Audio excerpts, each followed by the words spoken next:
Bonjour à tous et bienvenue. Aujourd'hui, je vais vous délivrer mes secrets pour réaliser un amigurumi parfait.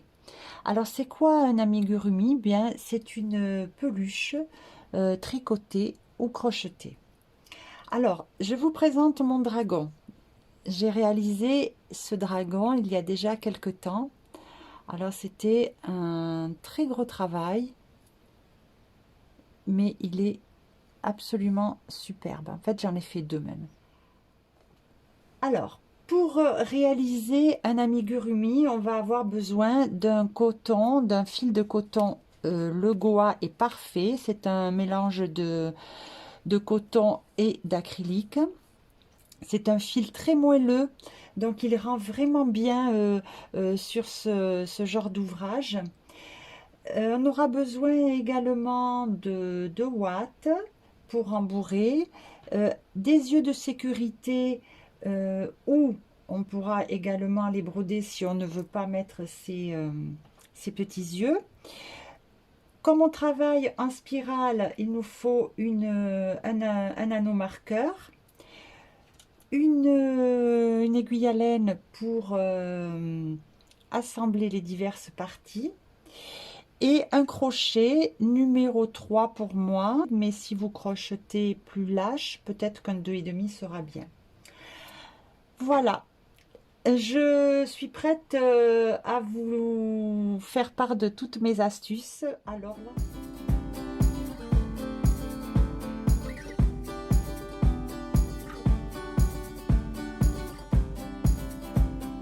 on va s'exercer et on va démarrer comme si on voulait faire une tête. Donc pour ça, on va travailler en spirale et on démarre par un cercle magique. Alors, je prends le fil de cette façon-là, je tourne autour de mes deux doigts et je viens croiser. Avec le crochet, je passe sous le fil à droite, je viens chercher le fil de gauche.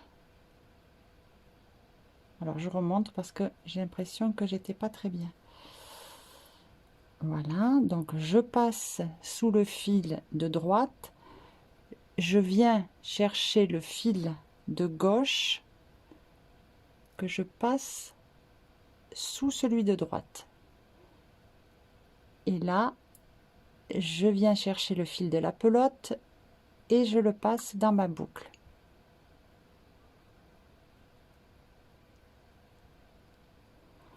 Voilà, c'est pas facile à faire au ralenti. Voilà, là, on a formé le cercle magique. Alors, dans mon exemple, on nous dit que, premier rang, un cercle magique de 6 mailles serrées. Donc, dans ce cercle, je viens faire 6 mailles serrées. 1, 2, 3, 4, 5 et 6. Maintenant, je prends le fil, pas celui qui va à la pelote, l'autre, hein, je tire dessus pour fermer le cercle. Voilà. Et là, je vais venir dans la première des mailles, je vais venir piquer. Alors, si comme moi vous travaillez serré, c'est pas évident. Voilà, donc je vais piquer. Et là, je prends le fil, je ressors et je vais faire directement une maille serrée. J'ai démarré mon deuxième rang. Et mon deuxième rang me dit de faire 6 augmentations de mailles serrées. Donc j'en ai déjà fait une. Astuce 1, impératif de marquer la première maille des rangs avec notre marqueur. Voilà. Donc là j'ai fait une maille. Au même endroit, puisque je dois faire une augmentation, j'en fais une deuxième. Maille suivante, une augmentation aussi. Dans toutes les mailles, on fait les augmentations. Voilà, là c'est la troisième maille. d'augmentation, la quatrième ici, la cinquième là, augmentation, et la dernière augmentation,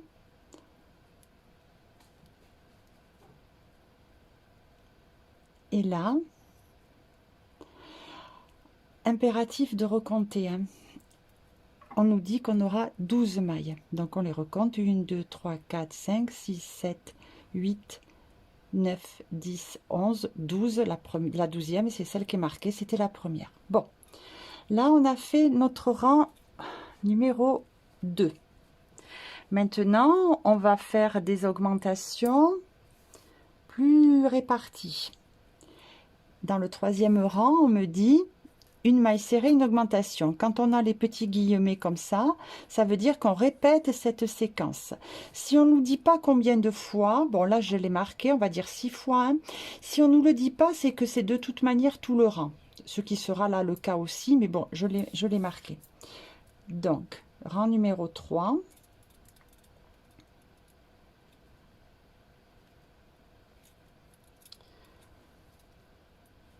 J'enlève le marqueur.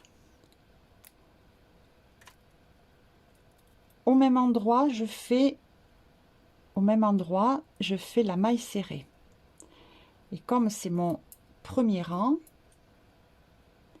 ma première maille, je la marque.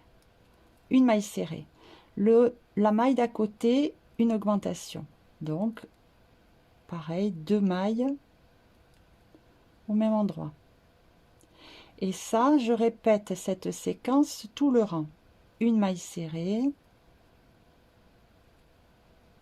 une augmentation, une maille serrée. Alors là, je veux faire ce rang pour vous montrer une astuce à partir du rang prochain. Une maille serrée, une augmentation, une maille serrée, une augmentation, une maille serrée, une augmentation. Voilà, ma séquence, elle a été répétée donc 6 fois, ce qui fait que j'ai 18 mailles serrées. 6, 12, 18. Comme on part avec 6 mailles serrées, ben on rajoute 6 mailles. J'ai pas pensé de vous dire que bien sûr il faut tirer sur le fil pour bien resserrer le centre de l'anneau magique, hein. Je ne sais pas si je vous l'ai dit aussi, mais pensez à recompter vos mailles parce que si vous n'êtes pas juste, ben ça le fera pas. Alors j'ai avancé le travail pour vous montrer ici un rond bien rond. Pourquoi je vous dis ça? Parce que si vous avez besoin d'un ouvrage où vous allez faire vraiment un cercle, quelque chose à plat, par exemple, un aperon, un 7, bon, et que vous ne faites pas ce que je vais vous dire, vous n'aurez pas un rond bien rond. Vous aurez un rond avec ici, comme ça, des protubérances. Ça sera l'endroit où on va faire les augmentations quand elles sont répétées au même endroit. Donc ce que je vous propose, c'est juste de vous montrer comment décaler les augmentations pour avoir un ouvrage très rond. Ça se fait sur les rangs pairs. Alors à partir du 4e rang, par exemple, dans mon exemple là, on était une maille serrée, une augmentation. Le rang 4, 2 mailles serrées, une augmentation. Si on veut faire quelque chose de très rond, on va décaler ces 2 mailles serrées. Alors, je vous montre, au lieu de faire 2 mailles serrées, une augmentation, on va faire une maille serrée, une augmentation. Ça va être le départ. Ensuite, on aura la séquence à répéter de 2 mailles serrées, une augmentation. Les petits guillemets pour dire qu'on va le répéter. Là, j'ai précisé 5 fois. Et il nous restera une maille de libre pour faire une maille serrée. Ce qui fait qu'avec la première, on aura bien 2 mailles serrées côte à côte. Et évidemment, le nombre de rangs est le même. Le nombre de mailles à l'arrivée est le même. Ensuite, on aurait le rang 5. c'est un rang impair, donc on travaille normalement. On fait 3 mailles serrées, une augmentation 6 fois et on a 30 mailles à l'arrivée. Le rang 6, on retrouve un rang pair. Alors là, soit on fait les 4 mailles serrées, une augmentation, normalement, soit on veut les décaler, et alors ces 4 mailles serrées deviennent 2 mailles serrées en départ de rang, 2 mailles serrées à l'arrivée du rang. Alors donc, on va faire 2 mailles serrées, une augmentation. La séquence à répéter, 4 mailles serrées, une augmentation, 5 fois. Et donc, on finit avec les 2 mailles serrées. Et on rajoute 6 mailles, puisque on est sur 6 mailles serrées au départ.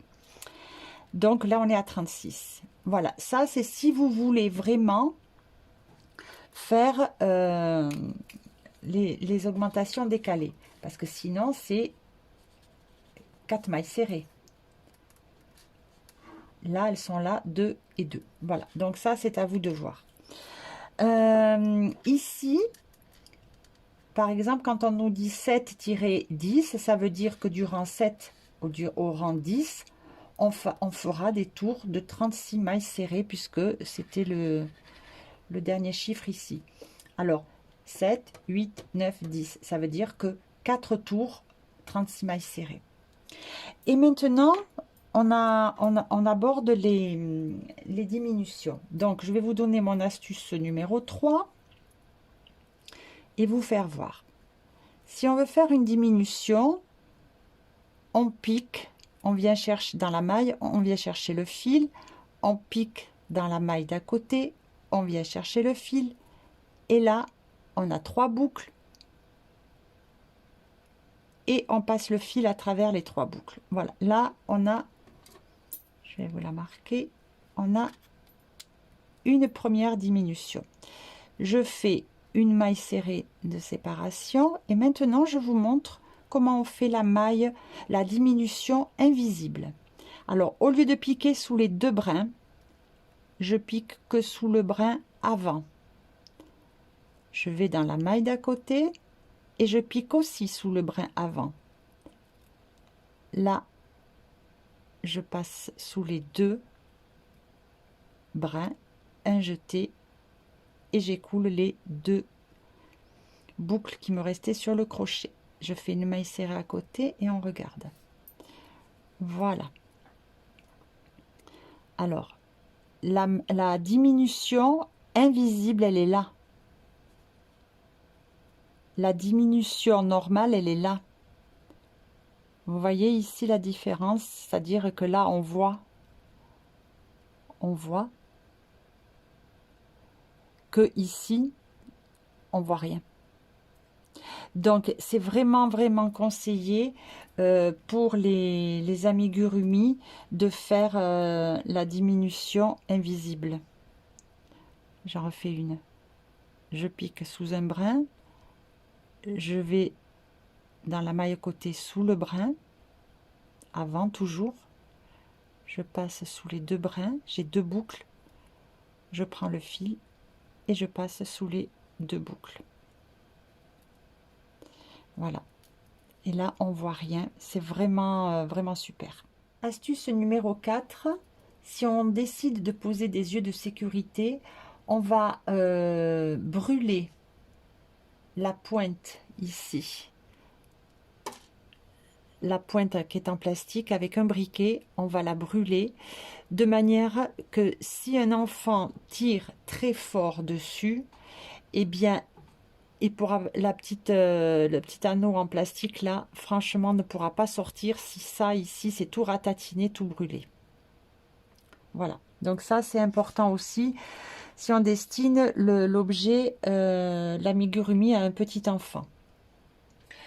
L'astuce numéro 5 concerne que le remplissage avec la ouate. Si on remplit, on enfonce la ouate comme ça en force bêtement, ça ne sera pas régulier. Donc je vous conseille, quand vous... Alors là j'ai vraiment ça, c'est un peu petit, mais bon, ça va faire l'affaire. Voilà, je vous conseille d'abord de mettre la ouate et comme ça, de tapisser les bords. Voyez, voilà, de bien tapisser les bords avec la ouate, petit à petit d'en remettre, toujours en écartant bien, et on rajoute et on finit par combler vraiment le centre. Ce qui fait que de cette façon-là, il n'y aura pas d'amas, des petites boules qui vont se former de part et d'autre, qui se verront, qu'on le veuille ou pas, ça se verra. Voilà, donc cette façon de tapisser les parois et de remplir de cette façon-là fera que on aura quelque chose de très beau, lisse, bien rond. Aussi vous dire que la ouate ne doit pas se voir à travers les mailles. Vous voyez, là, c'est vraiment bien serré, on ne voit pas la ouate. Si on voit la ouate, c'est que ça n'a pas été assez serré ou ça a été trop bourré. Maintenant, astuce numéro 6. Justement, ça concerne ces fameuses mailles qui doivent être bien serrées. Soit on tricote en crochette très serrée, ce qui est mon cas, donc j'ai moins de mal.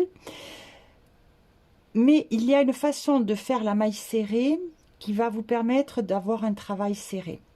Je m'explique. Si on fait la maille serrée normale, on pique sous les deux brins, on vient chercher le fil de cette façon, on ramène le fil, on refait un jeté et on écoule dans les deux mailles, dans les deux brins plutôt. Maintenant, si on veut faire la maille serrée très serrée, on pique de la même façon. Au lieu d'aller chercher le fil comme ça, on passe le crochet sous le fil, on va chercher le fil, on le ramène et on finit la maille serrée. Cette façon d'attraper le fil va tout changer. Alors je refais, on passe sous les deux brins, au lieu d'attraper le fil normalement comme ça, on passe sur le fil avec le crochet et là on vient chercher le fil. On le ramène sous les deux brins et on finit. Hop, je viens le chercher.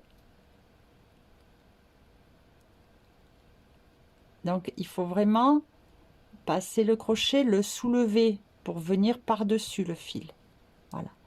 Et là, amusez-vous à faire des tests comme ça et de façon plus normale, traditionnelle. Eh bien, vous allez voir la différence. On la voit déjà. Hein. Là, cette série que je viens de faire en maille très serrée, on voit la différence avec celle du dessous. Hein. Déjà, la forme de la maille serrée n'est pas la même et ça sera beaucoup plus serré. Donc là, ça sera très joli. Je dois dire que comme moi, je travaille serré, je ne l'utilise pas souvent. Pourquoi? Parce que ça fait faire quand même une torsion du poignet. Et ça paraît incroyable de dire ça, mais cette torsion qu'on n'a pas l'habitude de faire, eh bien, on a très vite mal au poignet. En tout cas, moi, voilà. Astuce numéro 7. Et c'est pas des moindres, cette astuce. Pourquoi? Quand on s'est trompé, par exemple, on s'est trompé ou on veut revenir en arrière. Quand on travaille en spirale, c'est très compliqué de se retrouver des rangs après. Alors, c'est très simple, moi, ce que je fais. Je dois, admettons, défaire 3 rangs. Bon, alors là, c'est simple, j'ai mon marqueur, il est là. C'était le départ du début de mon rang. Je défais, je tire sur mon fil. Ce tuto spécial amigurumi est terminé. J'espère vous avoir donné envie de vous lancer dans la réalisation de ces petits personnages.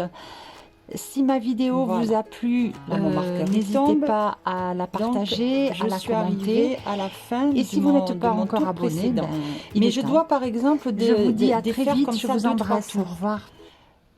Comment je me repère? Comment je me repère? Eh bien, en fait, c'est très simple. Je reprends le marqueur. Hop. Je le mets là, au départ de mon rang, je défais. Quand je reviens là, je sais que je suis arrivée, hop, à mon début de rang, enfin à ma fin de rang ici. Je dois encore défaire. Je remets le marqueur. Je défais.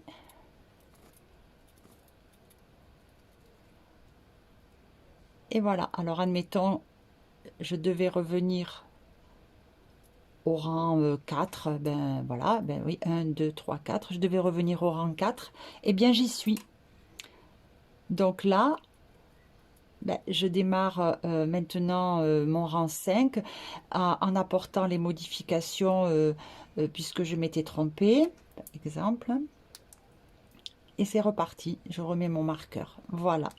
Donc là, ainsi, vous pouvez vraiment revenir en arrière sans tout devoir défaire parce qu'à un moment donné, on ne sait plus où on en est. Et vous pouvez reprendre votre ouvrage.